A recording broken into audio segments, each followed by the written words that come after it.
Getting Driven podcast. My name is Steph Roach. This is a podcast with you in mind. Hi, Steph. I'm so happy. I'm honored that you have asked me to be on this podcast.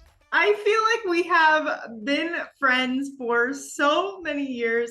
And the funny thing is, we've never actually met in person, which I think like it blows my mind that it's taken this long for you and I to be like, let's FaceTime or let's do I know. I was just thinking it feels like we have met before. I know.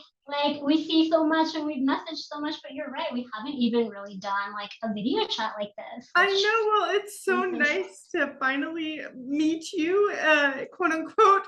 I'm so excited. I'm excited to have you on the podcast. And the reason I wanted to have you on the podcast is not only did I want to have an excuse to chat with you, but you have such an incredible life story that I really thought our listeners would enjoy learning from you. And it would be a really cool opportunity to see yet another perspective of such an incredible story of somebody that just decides to go live her life regardless of the situation and just go have a good time. So why don't you tell our listeners a little bit about you and we'll go from there. Sure. So where to begin? I'm always wondering how do I start off talking about myself. So I live in Toronto, Canada. I am in my 30s. I was born with a condition called osteogenesis imperfecta, which basically means that my bones break easily. That's sort of the hallmark feature of my condition. I was diagnosed at birth with it. There are other things that come along with that as well. So basically, it's that the collagen that makes up the bones is faulty. And collagen is also present in tissues in the body. So really, it's a little bit more than the bones, but that's kind of the main feature, is that my bones are fragile. So I have broken, oh man, I've lost track, probably somewhere around 75 bones in my life. Sometimes you're not even sure, like if it's a broken bone, because you don't end up going to the hospital for every broken bone. Right. You kind of just know what to do or how to handle it. So somewhere around that mark, I guess. Mostly though, when I was a kid. And that's pretty typical of my disability as well. A lot of fractures happen sort of before puberty, and then kind of taper off into our teens and 20s. And now I'm at the age though where I'm wondering if it's going to start back up again, as I've kind of probably passed my peak strength in life, but we'll see. I also have moderate hearing loss, which is common as well with my condition, and scoliosis. So my back is curved. So I do use a manual wheelchair to get around. My arms are much stronger. For some reason, they haven't seemed to be affected as much as my legs. A lot of my fractures have been in my legs. So it makes sense for me to use a manual wheelchair to get around. So that's how I move about the world. I'm very small. I'm under 4 feet tall. And I live with my husband and our cat, our big cat, who's about 17 pounds.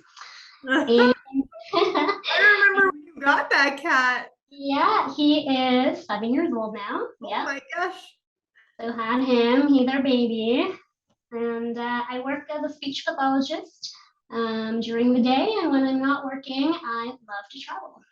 That's awesome. I want to backtrack just a little bit, just so that people can understand kind of how we connected in the first place. It might seem a little stalkerish on my part, but you and your husband, Mark, have been married for how long now? It will be 10 years coming up on our next anniversary. Yeah. So I remember when you guys had first gotten engaged, and I don't know what connected us or why. I think you had done some sort of maybe like a news article, or some news outlet must have picked up your story. And I thought it was so cool because you're this gorgeous woman and you were just going after life, and here you were using a wheelchair but also dating somebody and now engaged to somebody that is completely able-bodied and he also loves hockey. So I was like, that's really cool. Like this girl, like totally just made me see that like it is possible to not only like be gorgeous and like living your life, but also have an able-bodied man who doesn't necessarily really mind that you do use accessibility devices. And I remember just thinking like I finally saw myself in Mhm.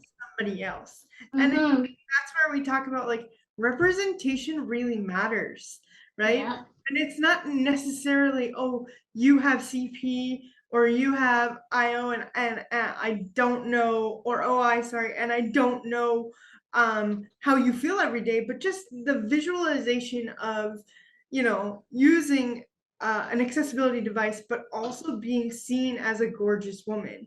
Like that was Mhm. a really big connection piece for me. And I remember we just connected on social media and it's kind of been like following each other ever since. Well, So thank you for those compliments for one. That was very sweet of you to be saying. But it's so true, like what you said about the representation piece. Like I don't think um, non-disabled people understand that. Like we don't see ourselves in love stories on, popular media, in movies. I remember, I think it was this past Christmas or the Christmas before, one of those typical Hallmark movies came out, and it was the first time that yeah, it this featured year. a woman in a wheelchair, and like the disabled community was like in love with this, and Yeah. like it's amazing how just one representation like that we notice, because otherwise it's not there. And I think too, like you don't want to take anything away from Allie. Her name's Allie Stroker. She's an amazing actress, but it shouldn't just be on her, Yeah. right? The Mhm. burden shouldn't lie on just one person. And Yeah. like, we're so grateful to have that representation. But like again, you were randomly affecting some random girl in Florida where I was like, I think I can do that too. And mind Yeah. you, I was probably 22, 23 when that first happened. So Mhm. like I'm in the age where I wasn't sure if I was ever going to find love because you Yeah. hear from people all the time. And I don't know if you've heard this, probably have most of your life.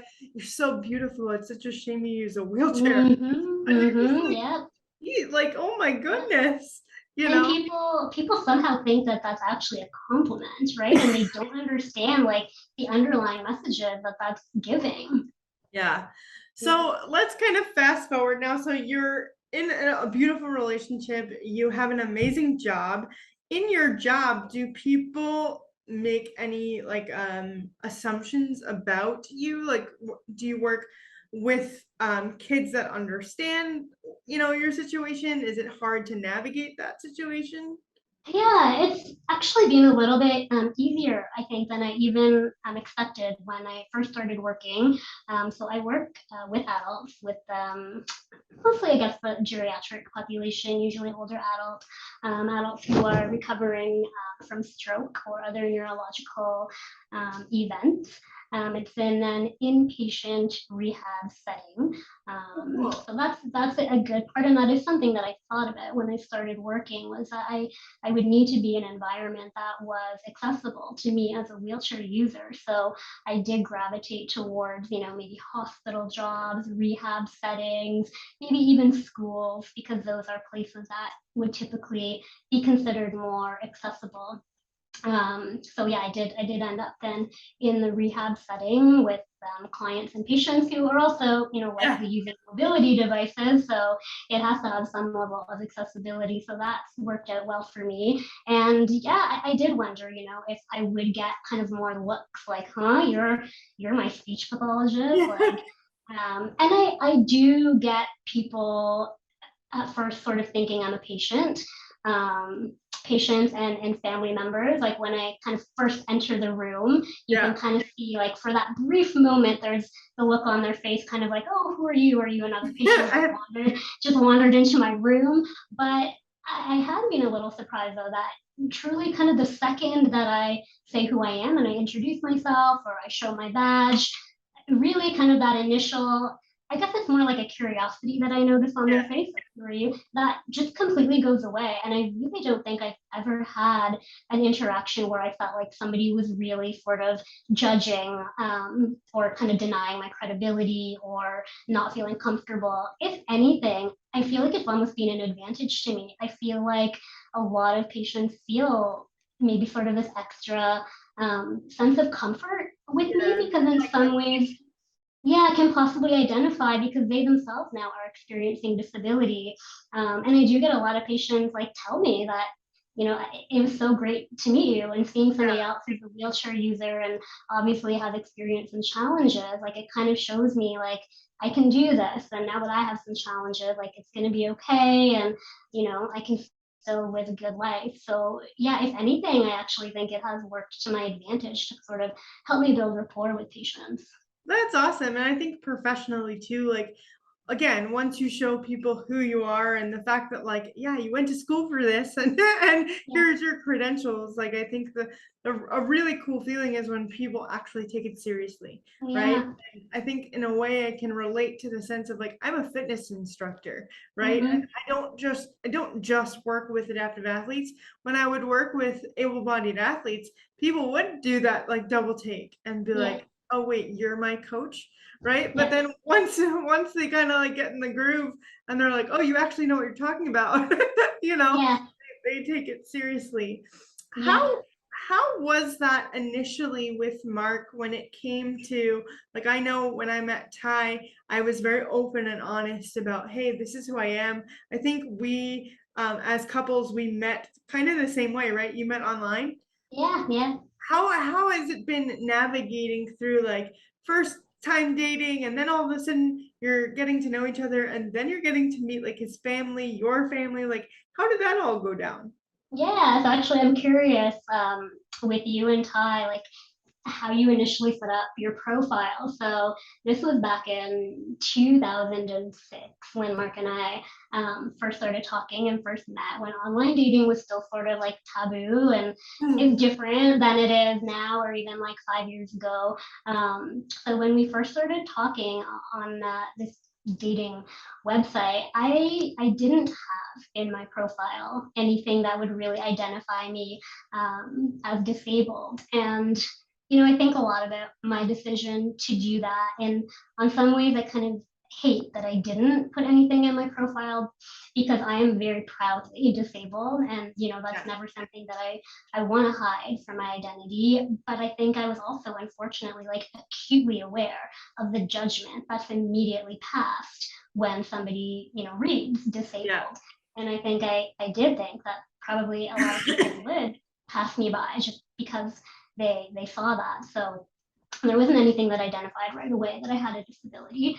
So Mark and I had been talking for a couple of weeks. Plus, when you're doing online dating, so many people you talk to for a day and then you don't talk to them again. So like, what Yeah. do they need to know? Like details about you, right? But after we had been talking for a while, and we realized like we like each other and we probably want to meet up at some point. That's when I did think I want to tell him before we meet up, that I use a wheelchair. And so it's kind of a funny story because he actually said to me first, like when we were planning to meet, he said to me, I need to tell you something. And I said, well, I need to tell you something too. And so he went first and he said, I have a little bit of a lisp. And I was like, okay. And like for one thing, I actually have a list too, if you can tell a little bit. And I said, and what I had to tell you is that, yeah, I use a wheelchair and, I have this disability and I'm very small, etc. And I sent him like some pictures that showed more clearly me using my wheelchair. And so he told me afterwards that he actually never fully believed that I was disabled until he met me. He thought, yeah, he like, I don't know where he thinks I got this wheelchair from. I don't know, but he thought I was testing him, to see if he was shallow. Oh And my yeah, and I remember him asking me questions like, oh, well, you said that you go to university. And I said, well, I do. And, you said that you drove a car. I do. Yeah. You said that you do this and you do that. And I said, I have not lied to you. Like everything I've told you, it's true. And it's funny because obviously Mark's a great guy and he's very open-minded, but it shows that even somebody like him, Yeah, like, if yeah, they're not exposed to it. yeah, like disabled and being successful and doing all this stuff did not go together in his head. So he was questioning, well, how could you do all these things but also be disabled? And then anyway, maybe because he didn't believe me, he decided, okay, well, I'm going to meet this girl. And then it was when we actually met that in his head he was like, oh, she really is disabled. And like our first date was good. Like I didn't feel that either of us were awkward or uncomfortable. But he tells me that when he went home that evening, he lived with a roommate, one of his best friends, and obviously the friend was asking him how did it go, and he says to him like, "Oh my God, like she's actually in a wheelchair," and kind of have to give credit to his friend because he was like, well, did you have a good time? And Mark was like, well, yeah, but she's in a wheelchair. And the friend was like, well, like, did you get along? And Mark's like, yeah, but she's in a wheelchair. And he just kind of kept asking him, but you enjoyed yourself. And then Mark kept saying, well, yeah. And then so his friend was like, well, then like go out again. Are they still friends? What's that? Are they still friends? Yeah, so actually he was the best man at our wedding. Oh, that's awesome. And he had also recently met like his now wife on the same dating website. So yeah, so anyway, I guess like credit to him for kind of like pushing Mark to be like, it's okay that she was disabled. You still enjoyed yourself. And then so yeah, we went on a second date. And the second date, I kind of had like maybe a bit of the upper hand because he agreed to come out with me and a bunch of my friends. Okay. So yeah, so he got to sort of see me and like my, very comfortable environment with people that I'm familiar with. And really after that, the rest is history. He kind of realized like, okay, like, this isn't have to be weird, it doesn't have to be Yeah. awkward, yeah. That's so funny. And like you were saying, I think our with Ty and I, it was a little different in the sense that I had never really disclosed my disability, my CP, with anyone before online. And then at the time that I had met Ty, I had no choice. And it sounds kind of weird, but I had been on CNN before and I had been like on the news. So like if he decided that he wanted to Google me, like what was I gonna do? Lie? Right? Yeah. So I remember like swiping through and we met on Tinder. And when I met him originally, or when I chatted with him, I said, hey, I just want to let you know, like, I'm just wondering, I have cerebral palsy, like, would this bother you? And he said, I'm pigeon-toed, would that bother you? So there you go, kind of similar. Liz, pigeon toe. Yeah, so I think too, he was a fireman at the time when we met. So I think his sense of like having to help people and kind of just this openness about him was a little bit different than guys I had met in the past. Like I'd been I'd been dating before him, and like guys, all they wanted to know was like weird things for girls that use wheelchairs, and then you would hear silly things. So I think it was a little different, but at the end of the day, I feel like as you guys have gotten to know each other, obviously you're married now, like you get into the swing of things and you kind of have your day to day. And I'm sure if people asked Mark now versus asked him 10 years ago, like to, describe what you can do throughout the day or like what you do in your daily life, it's like nothing really different. Yeah, exactly. I think that's really what drew me to you was like your sense of adventure, man. You go and you live your life. And one of the things that I think social media has now done, where social media can be kind of an interesting place, you've created this positive space for people to understand like adaptive adventure and like living your life. So why don't you talk about that evolution and how you've decided to really share your sense of adventure with the world? Yeah, I think exactly what you said. You know, social media can sometimes come with its problems, of course, too. But I do think, like, overall, it's probably been a good thing for the disabled community because we sort of have this platform to share our firsthand experiences. And I think the problem for so long is that our stories have always been told by able-bodied people, Yeah. right? You know, even doing something like a news story, I've even been learning over the years. You know, you sign up to do an interview or something like that, and it's being edited, and it's being edited through an able-bodied lens, and Yep. any kind of representation that you might have of disability, say in Hollywood, again, that's being edited and directed by able-bodied people. So social media has been an opportunity for like disabled creators to firsthand put out exactly what they want to share without anybody else editing it, It's without so having to interesting. filter through this lens. Yeah, so I think, Never thought about it that way. Like I yeah, that's the first time I've ever heard that, and I think that that's so true. Of like, you normally hear like, oh, Kristin must suffer with her yeah, condition, or Steph suffers with I don't suffer with anything. yeah, Like, yeah, you know, exactly.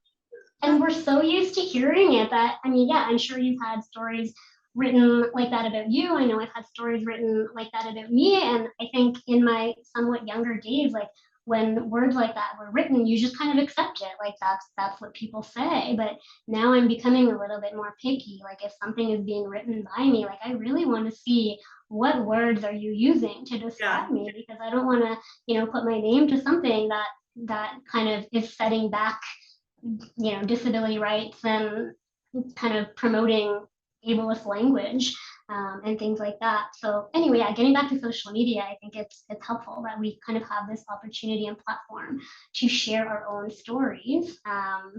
And I've always loved sort of taking photos, so that like led me into things like Instagram and Facebook because I love sharing pictures. I love trying to be a little bit artistic with some of my photography, and I do love to travel. So it all kind of fit together that I just had this like natural love for kind of taking pictures on my adventures. And as I traveled more, I think the things that I shared were more than just, you know, pretty landscape photos, but I realized I have this opportunity here to share more about the accessibility of my travels. And I realized that's what people really seem to like hearing. And the more that I traveled and the more of my own research that I had to do, I started to think, if I can share this and save somebody else from having to do all of this research on their own, like why not put this out there for somebody else to be able to use and benefit from?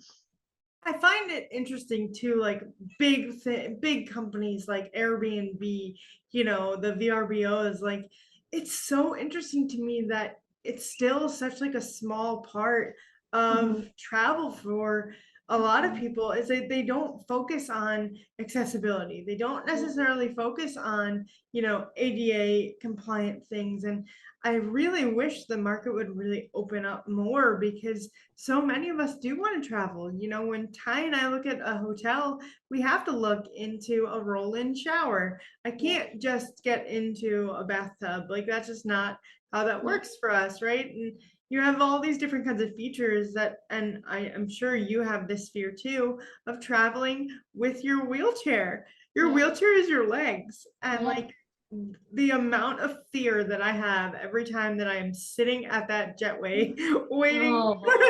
to get on Oh, the airplane, yeah, but I think it's also an important conversation is you do share the beautiful moments and you do share the great things about travel, but you yeah, also share your struggles, right? yeah, Um, yeah. what is one of the most real situations that you and Mark or just you have been put in, when it comes to traveling and realizing some of those struggles? Yeah, probably like one event that stands out that was really tough is actually just what you were talking about.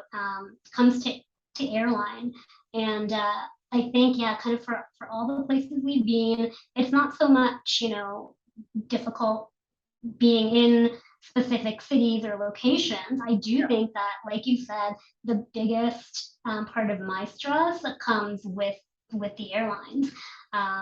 So we were traveling to Hawaii a couple years back, and we had a couple connections that we had to make because we're trying to be economical. And my wheelchair did not make one of the connections, Oh, and it essentially got lost for about 36 hours. And so it was between, I think it was between Chicago and Phoenix, where my wheelchair did not make it on the plane.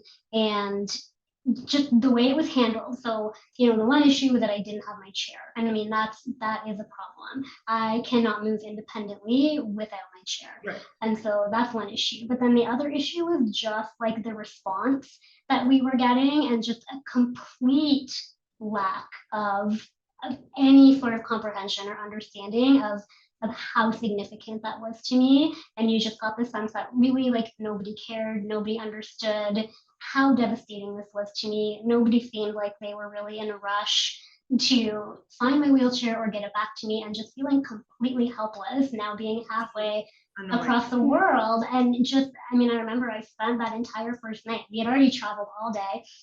It was nighttime in Hawaii when we got there, and I stayed awake for an entire 24 hours just trying to make phone calls and get somebody to give me some answers on where my wheelchair was, and hearing people say, refer to it as luggage, or, tell me kind of, well, what's the big deal? Like, we'll get you a loaner chair. That's like Oh 20 my times too big God. for me, that I can't move. Like, that just sort of like added salt to the wound. And it was, and maybe it sounds like I'm overreacting, but it was traumatizing, really. No way. I do not think that as overreacting. It's something that's just super frustrating. I remember I was traveling to back from Canada actually. I had just picked up my first manual wheelchair, and I had also picked up a Batek, or a Basic, Mm-hmm. however you say it. And I used it one time, and Mm-hmm. the airlines broke it. Oh And I was so angry, my. just because, like, now you're lugging this whole other piece of equipment, and people are Yeah, just like, oh, what's the big deal? You're yeah, so I'm sorry that happened, yeah. but That breaks my heart whenever I hear that. so I find that travel is something that people like aspire to do, but a lot of people are, I guess, trepidatious about it because there's so much. It seems like a daunting task when you do have a physical disability. And Mhm. I don't blame people, but I also like want to encourage people that it's okay to think outside the box, right? Yeah. It's okay to advocate for yourself because Mhm. you too like deserve to see these beautiful places and Mhm. go and enjoy these wonderful adventures. So if you had any advice for anyone that was trying to go on these trips and make it somewhat of a part of their life, what would you say? Mhm. I would say it is possible, definitely traveling with a disability, traveling with a mobility device. It is possible. It does probably require some extra planning. I think that's really the key, is just to put in a little bit of extra time ahead of the travel to have a bit of a better idea of kind of what to expect, so that you can sort of problem solve ahead of time, like what potential problems might come up. You can try to advocate for yourself ahead of time, so that hopefully you can avoid finding yourself in kind of a tricky situation. Making phone calls ahead of time, and being like very specific, I think, about what accessibility means to you. So, for example, like one thing that I find kind of tricky is when you see something that's labeled as either accessible or not accessible, like that can mean, very different things. And I think, Yeah. as you probably understand too, like accessibility is not the same for every disabled person. Like even between you and me, like what you might find Yeah. accessible, I might not, and vice versa. So I think that we should keep that in mind. Like when we're looking, for example, at hotels, there are different attractions or tours, and they label themselves either as accessible or not accessible. Not to like always take that at face value, but maybe inquire a little bit more, because I've definitely done tours and stayed in places that were not labeled as accessible, but for me it still worked. And then I've also done things that were labeled as accessible, but haven't been the greatest for me. So, for example, going to Europe, right, and Yeah, I've been there. might be listed as accessible, and maybe it worked for me, but I'm thinking, yes, this place had an elevator, but it was extremely tight, and Oh maybe yeah. somebody who's using a bigger wheelchair, like they would want to be very specific when they call ahead and sort of say, this is kind of the chair I'm using. Like, yes, you have an elevator, but will I fit? Um, so being specific about your needs, but usually with a bit of extra planning, yeah, reach out, kind of read people's individual blogs. Sometimes I find like blogs and people's individual social media accounts to be a lot more helpful than some of these bigger travel websites. Yeah. Um, yeah, so if you kind of plan things ahead of time, then it's definitely possible. I also find people are usually very helpful. When I've been to other countries, people living in those countries, other tourists are usually quite quick to step in and help. We don't always want to be having to depend on other people to help us in order for accessibility. Sometimes it can be a little scary relying on people to pick you up and whatnot, but it is nice to know that usually, like, if you are really stuck, that there are people that will do their best to help you in those moments. So I traveled in 2010. I went to New Zealand. yeah. And you would think, right? Like we stayed in all these hostels and things like that. And when you first landed in New Zealand, there were these pamphlets that said like accessible New Zealand. And Yeah. like it would show you like all of the accessible places to go and the way, things were most accessible for wheelchairs or not. And I found it like such a simple little thing made such Yeah. a big difference with traveling. Yeah. And I find it interesting too when, I live in the US and you live in Canada. If your perception of accessibility of the US, how do you feel about that when you travel? I think generally you guys are a little bit ahead of us, probably because you do have the ADA, which Canada doesn't quite have something that matches to that extent, um, which is like the federal laws, sort of, right? That mandate accessibility. We don't quite have something that equals the ADA. So I think that helps put you guys a little bit ahead. Um, I mean, and I think it definitely varies here too, sort of from province to province. I think, generally here in Toronto, which is a big metropolitan city, I think we're probably very comparable to most cities in the USA. But I think if you get into more like rural communities, because we don't really have quite the same like federal mandate, is where you can see some of the accessibility lacking. Um, I think we have a ways to go, especially around transportation. Um, I find we're not quite there with our transportation yet. For example, in Toronto, it is getting better, but not too long ago, it was only about 50% of our subway stations here were accessible. Which I think for such a big city that a lot of people are depending so heavily on public transportation, that's not really acceptable. So it's coming along. But yeah, I think generally our perception is that the United States, you can be a little bit more confident that when you're going to places, like the accessibility piece will be there. Things like, for example, um, going into a restaurant and having like a lowered bar. Like, I know I have some friends who have commented on like, whoa, like you don't see that in Canada.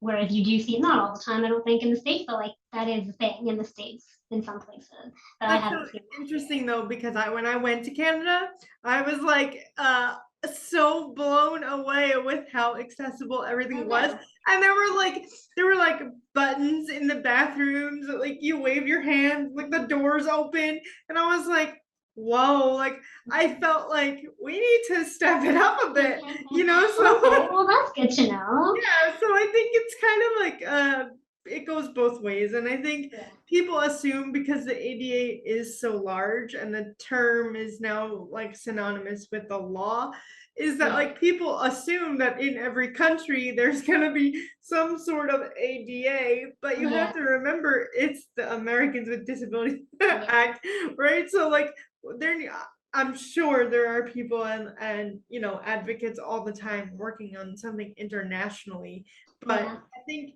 it just depends. I mean, I remember going to London and London was not accessible and neither Yeah. was Israel. And Yeah. it's like you have to remember when those countries and when certain things were built, because Yeah. like even 60 years ago, you and I, we Yeah. wouldn't have the best quality of life. Yeah. That's the reality of it. It's like Yeah. if our parents would have found out that we had a disability even Mhm. 50 years ago, they would have Mhm. said, you should probably put them in like an institution and just leave, Mm. right? And so I Oh, think we yeah. take that for granted now. It's the fact that like we are, in our 30s and like living an amazing life. But it Yeah. wasn't much long ago that like people would look at us and be like, yeah, you can just stick them in the corner and Yeah. they'll be okay. Yeah. Yeah, I think it's funny how a lot of non-disabled people do have that perception of like, oh, but like there's laws for that, right? Like it's almost like they don't believe when we say something is not accessible, they kind of assume, oh no, but like everything has to be accessible, doesn't it? And you realize like the nuances of some of like the laws that are in place. Like I know here, kind of any kind of law that's kind of in place right now, it doesn't do much for buildings that are already built, Yeah. right? For new construction projects, definitely accessibility is more at the forefront, but there's very little that makes places that are already existing have to go back and do much to change. So it's definitely not as simple, or it doesn't exist to the degree that like able-bodied people think. I think too, like going back to it, who wrote the law, right? Yeah, Able-bodied people, right? yeah, But yeah, we always talk about, Ty and I always talk about, there is the law, there's the ADA law, and then there's stuff accessible, right? yeah, yeah, And yeah, and what's stuff accessible or what's Kristen accessible is yeah, different for everyone. If yeah, I tried to drive your car, it would be different than you trying to drive my car, kind of yeah. thing. Like, and the way that we all interact with one another is, we're all on the same kind of team, but Mhm. everybody's working for, a little bit of a different area. Yeah, So yeah.